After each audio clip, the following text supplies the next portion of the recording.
Ahimsa is an ancient Sanskrit word that means non-violence. You've probably heard about it before, right?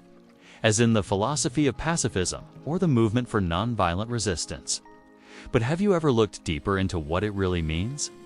Because ahimsa is not just a word. It's a key that unlocks profound mysteries of life.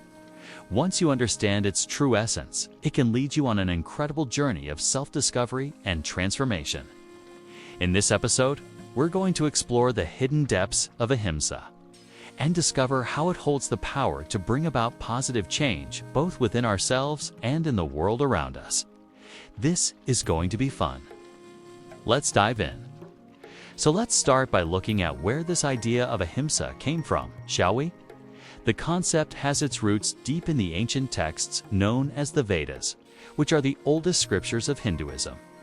Some scholars believe these texts were composed as early as 1500 BCE. And guess what they say?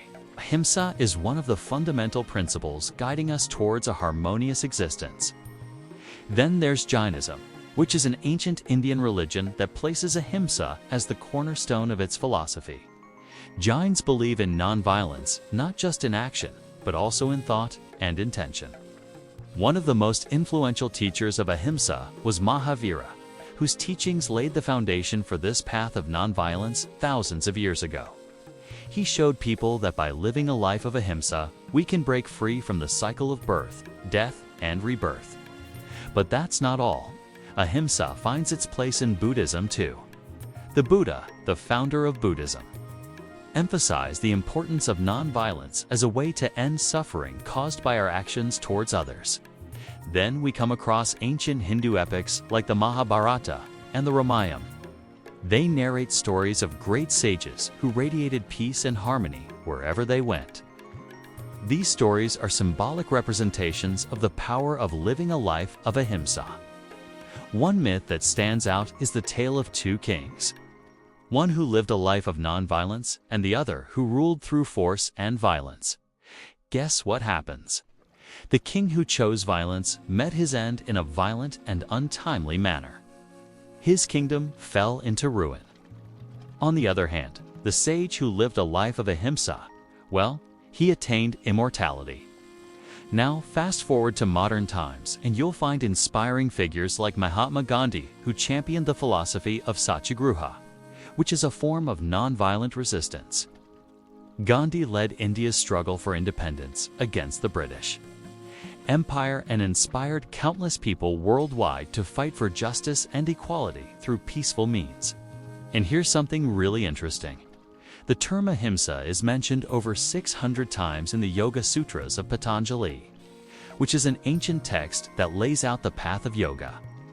This shows how deeply rooted this concept is in various aspects of Indian spirituality. However, the story doesn't end here because ahimsa has also found new life in recent times.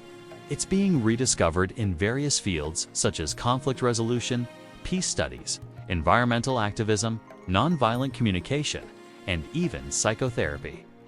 What's cool is that concepts like ahimsa are gaining traction among people of all backgrounds, not just those in religious or spiritual pursuits. In fact, it's becoming more mainstream. For instance, there's a growing interest in mindfulness practices that promote self-awareness and emotional regulation, which are essential components of living a life of ahimsa. It's all about understanding yourself better and developing control over your thoughts and actions. Even in psychology, there's a shift towards recognizing the importance of self-regulation and emotional mastery, which are also part of the same journey. And here's a fascinating insight from Carl Jung's work on the human psyche.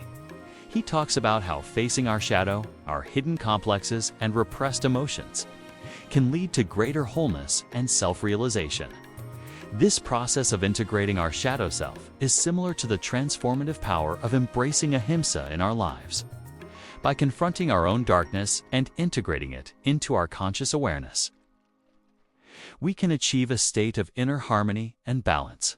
And when we cultivate this inner peace, we become more resilient in the face of external challenges. It's like having this inner strength that helps us stay grounded and centered no matter what storms we may encounter. Now, Let's take a moment to look at what Ahimsa really means, shall we? At its core, Ahimsa goes beyond just refraining from physical harm. It encompasses a deep sense of interconnectedness between all living beings. It's about recognizing that our actions, whether in body, speech, or mind, can have an impact on ourselves and others. In essence, Ahimsa calls for a lifestyle that promotes harmony and well-being for all. It encourages us to cultivate qualities such as tolerance, empathy, kindness, and forgiveness. By embracing Ahimsa, we aim to live in a way that minimizes harm and suffering. Okay? Not only for ourselves, but also for all creatures around us. Ahimsa invites us to treat all beings with respect and consideration, regardless of their beliefs, values, or background. It's about fostering a sense of unity and brotherhood among all living beings. Ahimsa also extends to our relationships with plants, animals, and the environment as a whole. It encourages us to live in harmony with nature and to minimize our impact on the planet. For example, choosing a vegetarian diet that doesn't involve harming animals is a practice rooted in Ahimsa. Moreover, Ahimsa promotes non-attachment and the idea of non-possessiveness. It encourages us to recognize the impermanent nature of material possessions and relationships. By practicing non-attachment, we can find greater freedom and inner peace. And here's a yogic perspective on Ahimsa. According to yogic traditions, we have subtle bodies that extend beyond our physical form. These subtle bodies, such as the astral body and the causal body, are made of more refined energy. When we live a life of Ahimsa, we maintain the purity and integrity of these subtle bodies. Living a life of Ahimsa is like keeping our energetic house in order. It's about ensuring that our thoughts, words, and deeds don't create blockages or impurities in our subtle bodies. Maintaining the purity of our subtle bodies allows us to connect more easily with our higher selves and access deeper states of consciousness. In fact, the practice of meditation is itself a form of Ahimsa. When we meditate, we turn our attention inward and cultivate stillness in our minds. This practice helps us to quiet the constant chatter of thoughts and create a sense of inner silence. It's like creating a safe haven of peace within ourselves. And guess what? This inner silence allows us to tap into a deeper state of awareness where we can connect with our true nature. So you see, Ahimsa is not just a set of rules or a moral code. It's a way of life that permeates every aspect of our being. It's about cultivating harmony, not only in our interactions with the world, but also within ourselves. It's about aligning our thoughts, words, and deeds with the principles of love, kindness, and compassion. By embracing Ahimsa, we embark on a journey of self-discovery and transformation. We learn to navigate the complexities of life with grace and dignity, leaving a positive impact on all those we encounter. So, my friends, as we continue our exploration of spirituality, let us keep the essence of Ahimsa close to our hearts. Let us strive to embody its principles in our daily lives and be agents of peace, love, and harmony in this world. If you resonated with today's message and found it insightful, give it a thumbs up and share it with your friends. Your support means everything to us. Don't forget to subscribe so you never miss any of our future episodes. Together, let us continue to seek wisdom, spread love, and embrace the eternal truth that resides within each one of us. Namaste.